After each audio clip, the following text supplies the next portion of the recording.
Di antara ribuan pulau, ratusan etnis, dan puluhan bahasa daerah, ada satu bahasa yang menjahit keberagaman menjadi satu kesatuan, bahasa Indonesia. Inilah kisah bagaimana sebuah bahasa menjadi ruh persatuan dan tonggak kebangsaan kita. Sebelum dikenal sebagai bahasa Indonesia, bahasa ini bernama bahasa Melayu. Bahasa perdagangan, bahasa perhubungan, bahasa yang melintas dari pesisir Sumatera hingga Maluku. Sederhana, lentur, mudah dipelajari, dan karena itulah ia diterima banyak kalangan. 28 Oktober 1928, para pemuda dari Sabang hingga Merauke berkumpul dan berikrar.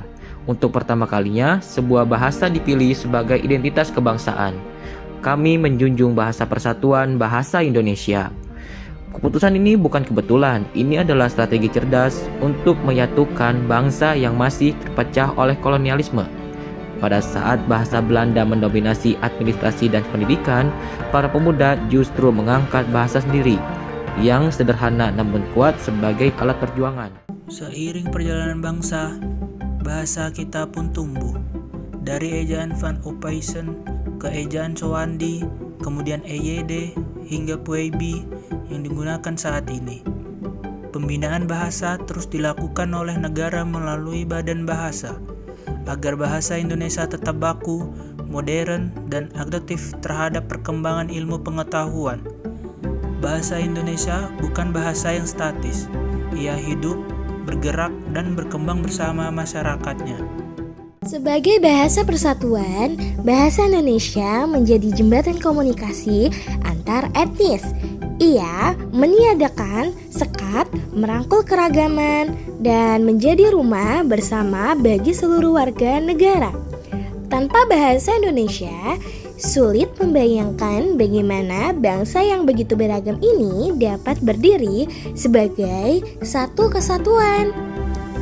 Bahasa Indonesia menyatukan perbedaan, memperkuat rasa kebangsaan, dan menjadi medium perjuangan sejak masa kolonial hingga kini.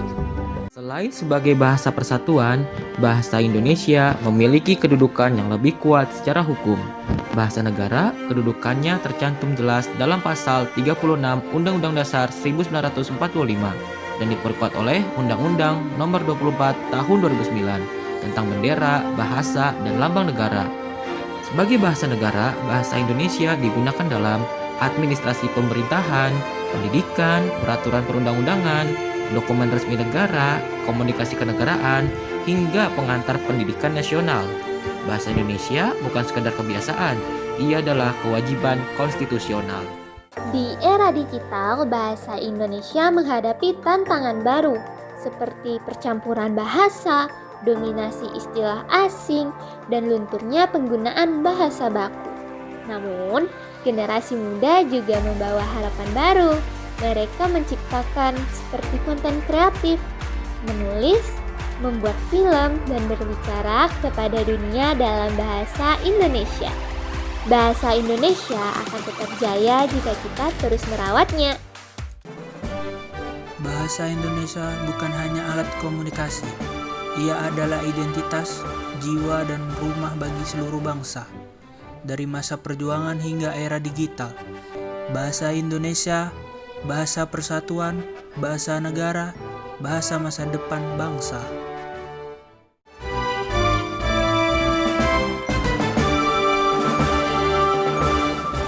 Baiklah, sebelumnya makasih udah menerima tawaran kami sebagai narasumber untuk tugas bahasa Indonesia kami. Jadi kami di sini langsung saja mengajukan pertanyaan untuk ini.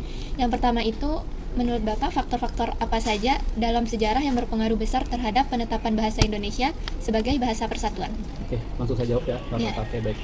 Jadi beberapa faktor antara lain yaitu bahasa Melayu sebagai lingua franca di Nusantara, ada juga Sumpah Pemuda pada tahun 1928 yang secara resmi menetapkan serta mendukung proklamasi serta dukungan dari proklamasi kemerdekaan pada tahun 1945 yang mengukuhkan kedudukan bahasa Indonesia secara konstitusional. Selain itu, sifat bahasa Melayu yang inklusif dan mudah diserap. Baiklah, untuk pertanyaan selanjutnya, apakah ada peristiwa sejarah tertentu yang menurut Bapak sangat penting dalam perkembangan bahasa Indonesia? Baik, sebenarnya ada, yaitu yang tadi saya jelaskan. Yang pertama adalah Sumpah Pemuda di tahun 1928 yang menetapkan bahasa persatuan, lalu di Undang-Undang 1945 yang mengukuhkan bahasa Indonesia sebagai bahasa negara, dan pemberlakuan ejaan yang disempurnakan atau EYD pada tahun 1972 untuk menstandarisasikan ejaan. Oke, selanjutnya kita masuk ke pertanyaan yang ketiga. Kita itu tahu bahwa bahasa Indonesia disebut sebagai bahasa persatuan.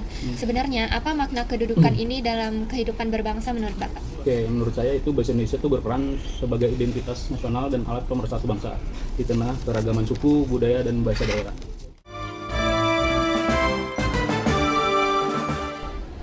Selanjutnya, apa resiko jika kedudukan konstitusional bahasa Indonesia ini tidak terjaga atau mungkin digantikan?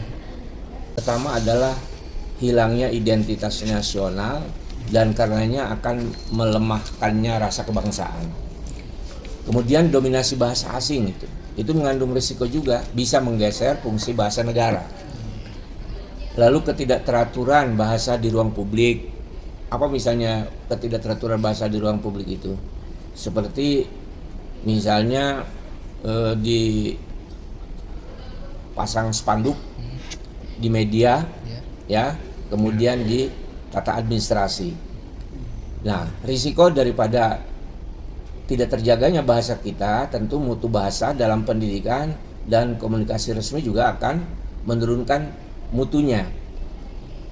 Selain dari itu ada potensi kerancuan di bidang hukum, di bidang administrasi kalau bahasa Indonesia tidak terjaga, karena hukum itu titik komanya harus tegas, harus jelas. Kalau tidak itu orang menafsirkannya beda-beda tuh, pemahamannya lalu beda. Begitu juga di bahasa administrasi.